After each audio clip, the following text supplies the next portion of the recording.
package. This is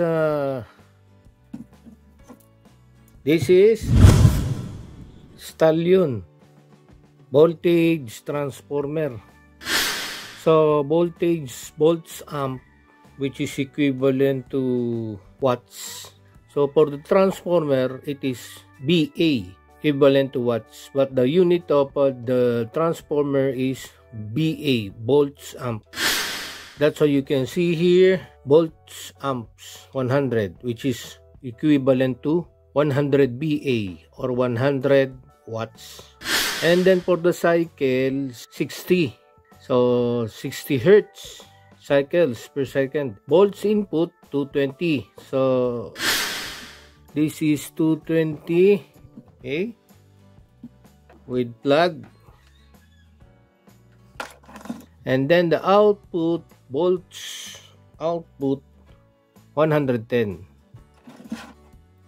So we have two output.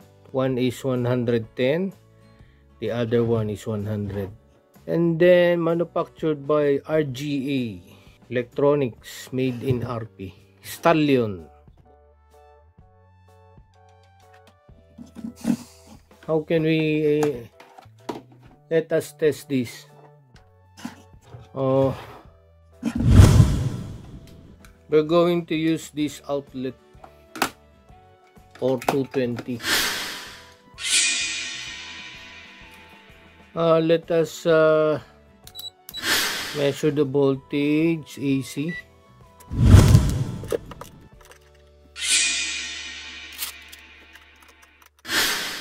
$244.1 volts AC for this outlet. 244.1. Let us first check the continuity. If there is connection between the primary and secondary. 110, 100.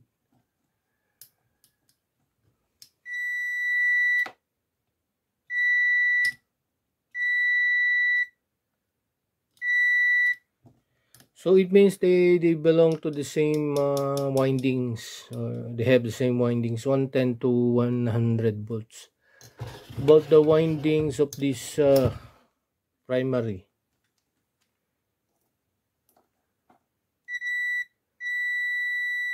(24 ohms). Let us see the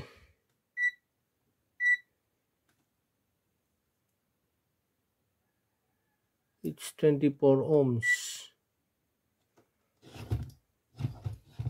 Here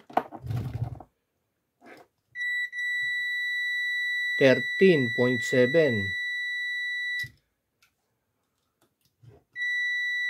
12.6. So half of the 220 is 110. So this, if this is 24, 13 ohms. Then let us now test the if there is a continuity between primary and secondary.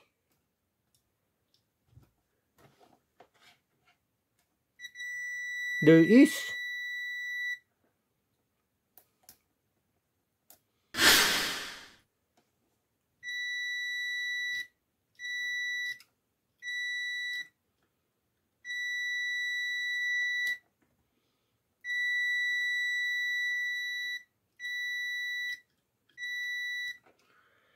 So this is not an isolation transformer because there is a connection between primary and secondary. It is just a step down transformer. Okay? Because there is a continuity between primary, secondary. Okay?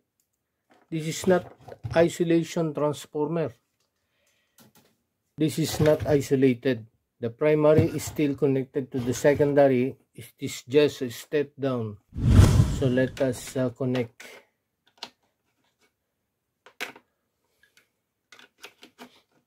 Okay, we now connected it to the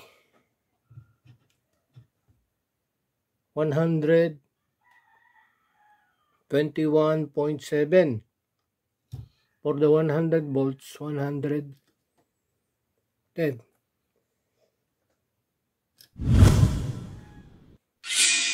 How about using this voltage tester?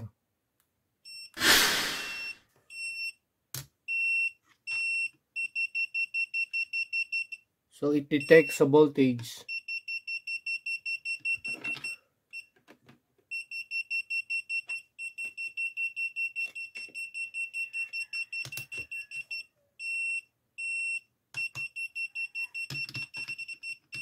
Let us now test the two to one line.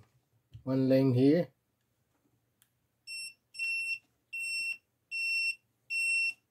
Voltage. One line. Press the voltage.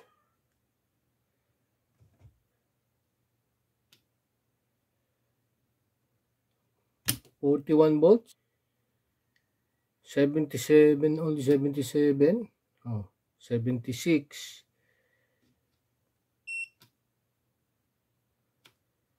78.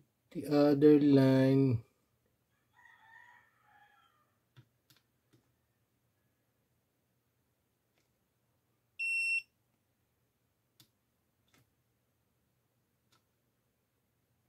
$45. About this one.